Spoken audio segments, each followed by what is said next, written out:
ठेवल्यानंतर प्रवेशाला जाण्याच्या दिवशी विद्यार्थ्याची आत्महत्या, मला डॉक्टर व्हायचं नाही, सुसाईड नोटमध्ये उल्लेख। नीट परीक्षेत नेत्रदीपक यश मिळवूनही एका 19 वर्षीय विद्यार्थ्याने आत्महत्या केल्याची दुर्दैवी घटना सिंदेवाही तालुक्यातील नवरगाव येथे घडली आहे। अनुराग अनिल बोरकर असे या विद्यार्थ्याचे नाव असून त्याच्या आत्महत्येने नवरगाव गावावर शोककळा पसरली आहे। बोरकर कुटुंबावर दुःखाचा डोंगर कोसळला आहे। नवरगाव येथील व्यापारी संघटनेचे अध्यक्ष यांचा मुलगा अनुराग ह्याने नीट UG 2025 परीक्षेत 99.99% गुण मिळवून ओबीसी प्रवर्गात 1475वी रँक पटकावली होती।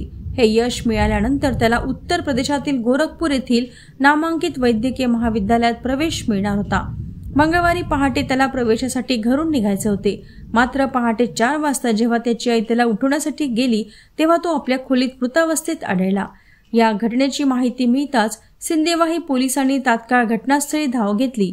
घटनेचा पंचनामा करून मृतदेहाच्या विच्छेदनासाठी सिंदेवाही ग्रामीण रुग्णालयात हलविला। त्यानंतर साश्रू नयनांनी अंत्यसंस्कार करण्यात आले। बोरकर परिवारासह गाव परिसरात शोक व्यक्त केला जात आहे। पोलिसांनी दिलेल्या माहितीनुसार घटनास्थळी एक सुसाईड नोट सापडली आहे।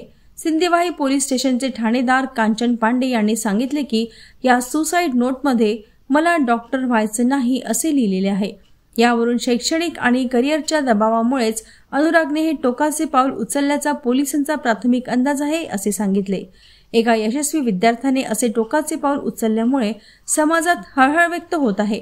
ही घटना तरुण पिढीवर असलेल्या शैक्षणिक आणि करिअरच्या प्रचंड दबावाकडे पुन्हा एकदा लक्ष वेधून घेते आणि समाजातील प्रत्येक घटकासाठी ही एक गंभीर चिंतेची बाब बनली आहे।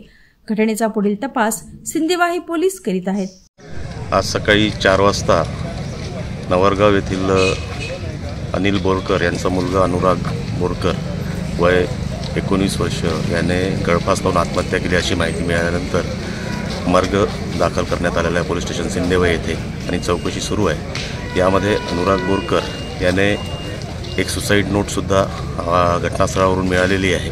सदर सुसाईड नोटमध्ये मला डॉक्टर व्हायचं नाही आहे असं त्याने लिहिलेलं आहे आणि एकंदरीत सुसाईड नोट पाहता अभ्यासाचं आणि एकूण टेन्शन त्याला आलेलं दिसतं आहे आणि तो प्रेशर बरोबर हँडल करू न शकल्यामुळे त्याने आत्महत्या केली असं दिसून येत आहे।